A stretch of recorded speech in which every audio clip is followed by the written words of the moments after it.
அஸ்ஸலாமு அலைக்கும் வரஹ்மத்துல்லாஹி வபரகாத்துஹு. பள்ளிவாசலில் துப்புரவு ஏற்படுத்துவது. அனஸ் பின் மாலிக் ரலியல்லாஹு அன்ஹு அவர்கள் அறிவித்தார்கள், கிப்லா திசையில் உள்ள சுவற்றில் அல்லாஹுடைய தூதர் ஸல்லல்லாஹு அலைஹி வஸல்லம் அவர்கள் சளி இருப்பதை கண்டார்கள். இது அவர்களுக்கு மன வருத்தத்தை ஏற்படுத்தியது. அதன் பிரதிபலிப்பு அவர்களுடைய முகத்திலும் தென்பட்டது. அவர்கள் எழுந்து தம் கையால் அதை சுரண்டினார்கள். இந்த செய்தி ஸஹீஹுல் புகாரியிலே 405 என்ற எண்ணிலே பதிவு செய்யப்பட்டிருக்கிறது. பள்ளிவாசல் அது சதா துப்புரவாக தூய்மையாக இருக்கக்கூடிய ஒன்று.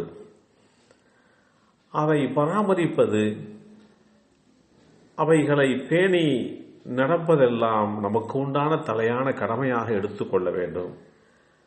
அன்னை ஆயிஷா நாயகி ரலியல்லாஹு அன்ஹா அவர்கள் அறிவித்தார்கள், அல்லாஹுடைய தூதர் ஸல்லல்லாஹு அலைஹி வஸல்லம் அவர்கள் விசுவாசிகள் வாழும் பகுதிகளில் பள்ளிவாசல்களை அமைத்திட உத்தரவிட்டார்கள். அவைகளை சுத்தமாகவும் நறுமணம் கமழும் இடமாகவும் வைத்திருக்க வேண்டும் என்றும் ஆணை பிறப்பித்தார்கள்.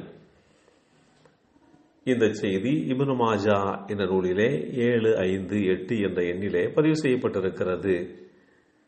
ஜாபிர் ரலியல்லாஹு அன்ஹு அவர்கள் அறிவிக்கின்றார்கள், பூண்டு, வெங்காயம் ஆகியவற்றை சாப்பிடுகின்றவர் நம்முடைய பள்ளிவாசலை விட்டு விலகி அவர் வீட்டிலேயே அமர்ந்து கொள்ளட்டும் என்று அல்லாஹுடைய தூதர் ஸல்லல்லாஹு அலைஹி வஸல்லம் அவர்கள் கூறினார்கள்.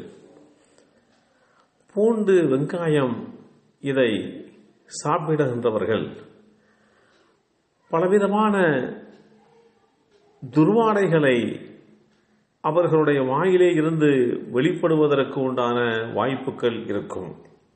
எனவே அப்படிப்பட்ட துர்வாடைகள் தருகின்ற வஸ்துக்களை சாப்பிட்டு விட்டு பள்ளிவாசலுக்கு வர வேண்டாம் என்று பள்ளிவாசலுடைய தூய்மைக்கு வழிவகுத்திருக்கிறார்கள். அப்துல்லாஹ் இப்னு அப்பாஸ் ரலியல்லாஹு அன்ஹுமா அவர்கள் அறிவித்தார்கள், அல்லாஹுடைய தூதர் ஸல்லல்லாஹு அலைஹி வஸல்லம் அவர்கள் ஒரு மண்ணறைக்கு அருகில் வந்தார்கள். அப்போது இந்த மையத்து நேற்றிரவுதான் நல்லடக்கம் செய்யப்பட்டது என்று தோழர்கள் கூறினார்கள். உடனே அல்லாஹுடைய தூதர் ஸல்லல்லாஹு அலைஹி வஸல்லம் அவர்கள் அந்த மரணித்தவருக்காக வேண்டி இறுதி தொழுகையை பிழை பொறுக்கும் முகமாக தொழுதார்கள். நாங்கள் அவர்களுக்கு பின்னால் அணியாக நின்று தொழுதோம் என்றெல்லாம் நபிமொழிகளிலே இடம்பெற்றிருக்கக்கூடிய செய்திகளை பார்க்க முடிகின்றது. அந்த மண்ணறையிலே யார் அடக்கம் செய்யப்பட்டார் என்று பார்க்கின்ற போது அந்த மண்ணறையிலே அடக்கம் செய்யப்பட்டிருப்பது ஒரு பெண்மணி.